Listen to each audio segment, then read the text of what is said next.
Halo semuanya, bertemu lagi dengan saya Muhammad Hadi Widianto, dosen Computer Science BINUS Bandung. Setelah kita memahami dasar-dasar dari Internet of Things, kita lanjut ke bagian desain IoT atau desain Internet of Things. Tanpa berlama-lama, silahkan. Halo teman-teman, kembali lagi sama aku. Di materi kali ini aku bakal bahas tentang desain IoT. Nah, bagaimana sih mendesain IoT itu? Untuk mendesain sebuah IoT yang baik, diperlukan elemen-elemen dasar IoT, yaitu berupa kecerdasan buatan atau AI, kemudian ada konektivitas, sensor, keterlibatan aktif, dan penggunaan perangkat yang kecil. Berikut adalah unsur-unsur yang menjadi elemen IoT secara umum. Yang pertama ada kecerdasan buatan atau AI. Kecerdasan buatan ini biasa dikenal dengan Artificial Intelligence atau AI. Jadi, apa itu AI? AI merupakan sistem komputer yang dirancang agar memiliki kecerdasan seperti layaknya manusia. Terus, AI di IoT ini maksudnya gimana? Nah, AI pada IoT ini dapat diartikan sebagai sebuah perangkat yang dihubungkan dengan jaringan internet yang memiliki kemampuan untuk menganalisa data untuk melakukan sebuah tindakan seperti layaknya manusia, sehingga akan menghasilkan sebuah perangkat yang dapat mengefisienkan suatu pekerjaan. Pengembangan teknologi yang berbasis AI ini mampu meningkatkan hampir di semua aspek kehidupan sosial dan bekerja melalui sistem pengumpulan basis data, algoritma, dan konektivitas jaringan. Contoh dalam kehidupan sehari-hari yaitu dapat membantu seseorang untuk menavigasi dalam berkendaraan seperti menggunakan GPS. Yang kedua, ada sensor. Sensor yaitu sebuah instrumen yang berfungsi untuk mengumpulkan berbagai data-data yang diperlukan. Nah, sebuah perangkat IoT ini memiliki sensor untuk mendapatkan data-data tersebut yang kemudian akan diproses. Data-data ini bisa dapat berupa informasi sederhana seperti cuaca, foto, video, atau yang lainnya. Yang ketiga ada konektivitas. Konektivitas merupakan komponen yang membantu perangkat untuk terhubung ke jaringan yang ditentukan. Lalu, kalau sudah terhubung untuk apa? Nah, jadi setelah data-data diterima dari sensor, data ini perlu dikirimkan ke cloud untuk diproses lebih lanjut melalui konektivitas ini. Konektivitas ini memerlukan biaya yang cukup besar. Maka dari itu, untuk memiliki konektivitas harus dipertimbangkan baik-baik. Macam-macam konektivitas antara lain adalah Wi-Fi, jaringan seluler, satelit, wide area network, dan yang lainnya. Kemudian, yang keempat ada keterlibatan aktif. Keterlibatan yang sering diterapkan oleh teknologi umum yang pasif.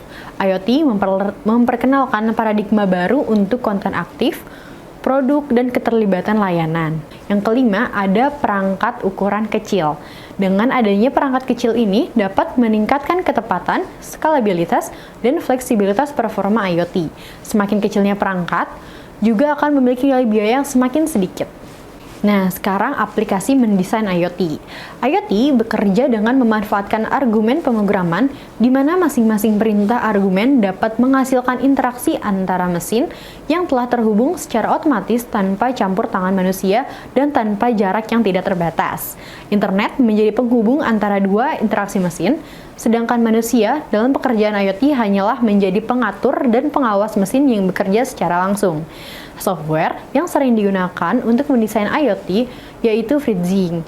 Nah, pada FreeZing, penggunaan dapat mendesain sambungan komponen perangkat IoT sekaligus merangkai perangkatnya. Komponen-komponen perangkat IoT yang sudah disediakan juga cukup lengkap sehingga dapat lebih mudah untuk digunakan. Selain FreeZing juga masih banyak platform lain untuk mendesain konsep IoT seperti Tinkercad. Nah, pada Tinkercad ini, penggunaan baru akan merasa lebih mudah dalam menggunakannya karena platform ini termasuk ke dalam user-friendly dan pilihan komponen yang tidak terbatas. Tantangan yang dapat menjadi kendala dalam mengkonfigurasi IoT adalah bagaimana mengatur jaringan komunikasinya sendiri. Selain itu, biaya untuk menerapkan konsep IoT juga cukup mahal. Nah, kemudian contoh-contoh produk IoT. Yang pertama itu ada smart home. Smart home sudah banyak diterapkan oleh masyarakat. Smart home ini tentu menggunakan sistem IoT karena perangkat-perangkat di rumah dapat bekerja secara pintar. Contohnya seperti smart lock door. Dengan adanya smart lock door, keamanan pintu akan lebih terjaga karena data-data yang sangat spesifik seperti menggunakan sidik jari, deteksi wajah, dan RFID, jadi tidak dapat sembarang orang bisa masuk ke dalam rumah tersebut. Kemudian, selain smart lock door, ada juga lampu, pendingin ruangan, CCTV, dan perangkat lainnya. perangkat tersebut terkoneksi dengan jaringan internet, kemudian dapat kita atur melalui smartphone kita. Misalnya kita sedang ada di kamar, lalu kita ingin mematikan lampu kamar mandi. Maka kita tinggal membuka aplikasinya, lalu mematikan lampu kamar mandi melalui smartphone kita. Nah, kemudian ada absensi. Pada sistem absensi, tidak lagi dilakukan secara manual, seperti pemanggilan nama atau menulis daftar hadir, namun menggunakan sidik jari. Hal ini tentu meningkatkan keketatan dalam sistem absensi demi menghindari tindakan kecurangan. Karena data sidik jari akan diterima oleh sistem dan secara otomatis menghadirkan orang yang sudah melakukan absensi sidik jari. Kemudian ada jam pintar. Nah, sekarang juga ada jam pintar yang dirancang dengan konsep teknologi IoT untuk menampilkan suhu, tanggal, dan perkiraan cuaca dengan menghubungkan jam dengan data cuaca di internet. Tentu, untuk merancang jam tersebut diperlukan teknologi coding yang digunakan untuk mengolah datanya ke real time. Nah, setelah kita membahas tentang desain IoT, sekarang kita masuk ke pertanyaan. Pertanyaan yang pertama, desain IoT menjadi sangat mudah dibawa kemana-mana. Hal ini dikarenakan bentuknya adalah kecuali A kecil, B fleksibel, C responsif, atau D besar. Aku kasih waktu 10 detik untuk menjawab pertanyaannya ya.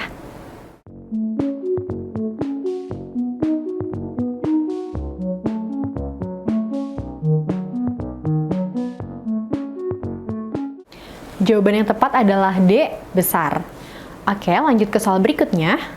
Rumah yang didesain khusus untuk membantu penggunaannya dalam melakukan aktivitas dan didukung oleh IoT diberi nama A. Smart Farming, B. Smart Cities, C. Smart Home, atau D. Smart Logistik.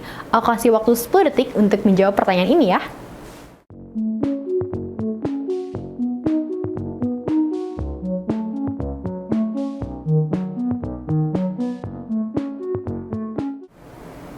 Nah, bener banget. Jawabannya adalah C, Smart Home.